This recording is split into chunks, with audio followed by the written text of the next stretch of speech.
And with this, Phase 4 is officially done. So here's a review of this special, just for fun.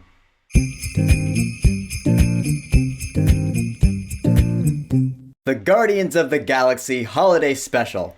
Yes, you heard that right. We have a Guardians of the Galaxy Holiday Special on Disney+. It's the second TV special, actually, from the Marvel Cinematic Universe after Werewolf by Night. It's the 16th and final installment in Phase 4 in the Multiverse Saga. And overall in the MCU, it's the 39th installment. And yes, I'm gonna wear this hat throughout the entire video. If you don't like that, then please come down from Mount Crumpet and join the rest of us in Whoville in getting festive. So in the Guardians of the Galaxy Holiday Special, Peter Quill, Star-Lord, is still sad after Gamora being gone after the events of Avengers Infinity War and Avengers Endgame, Thor Love and Thunder. So since Christmas time is coming around on Earth, Mantis and Drax get the bright idea of going to Earth and kidnapping Kevin Bacon, the actor, since, Peter Quill has mentioned him from time to time as being one of his childhood heroes. So Mantis and Drax are gonna give Peter Quill Kevin Bacon for Christmas. And now we have our little 45-minute special, which, yeah, it's really sweet, it's really cute, it's pretty fun. But first off, I have to commend this special for doing the most important thing it could have done, which is it put Mantis in the forefront for once. Cause like I said, of the Guardians of the Galaxy characters, Mantis is the one that we cared least about. Cause she had the least amount of character development. Even in the movie that introduced her, she was still way on the sidelines. This special puts her finally in the forefront. We get to see a little bit of what she's like as a person. Or an alien. I mean, we do already know that she's not the best when it comes to social interaction, which is where Drax comes in. Drax in this special more than ever, he's just a big man-child. He's oblivious to the rules and laws of the world, nor does he really care for them. Which, that's always fun to watch, because he's essentially a big kid with super strength. He's like Hulk in Ragnarok. You can just tell Dave Bautista has so much fun in this role. I want to give props to him and Pom Klementieff. In fact, her especially. She was great in this special. And yes, Kevin Bacon does appear as himself here. I already talked about the whole X-Men multiverse thing in my video about the trailer for this, so I'm not going to repeat myself. But I'll say he's pretty funny in this special. In fact, he had some lines that had me laughing out loud. Props to him as well. One more character I do want to mention, is pretty minor, but is worth mentioning. Because this is really our big intro to Cosmo the Space Dog. After a brief cameo in Guardians of the Galaxy 1, she actually gets a voice. She's voiced by Maria Bakalova. And this special gives us the smallest hint at what she's all about. I thought that was pretty neat. Now, as this special was starting off, I was like, alright, I'm really not sure how to feel about this. I will be honest, it did kind of start off on the wrong foot for me.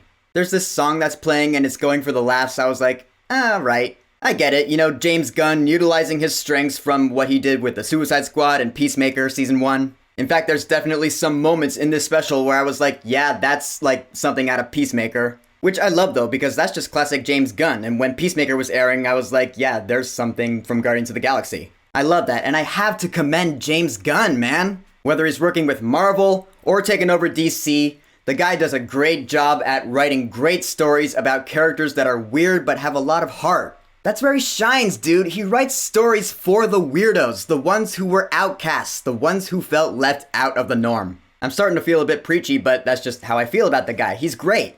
That being said, not all the humor in this TV special was funny. Not all of it landed with me. Some of the stuff I was like, yeah, alright, that's kind of breaching the line over to silly or even kind of dumb. But I mean, the Guardians have been like that since Volume 2. Guardians 1, I love through and through. All the humor makes me laugh, it's a classic. After that though, in Guardians Volume 2, in Infinity War and Endgame, the Guardians have had moments where I was like, yeah, alright, that's not funny. The bit in Infinity War where Drax thought he was invisible, I never laughed at that. I always thought it was stupid.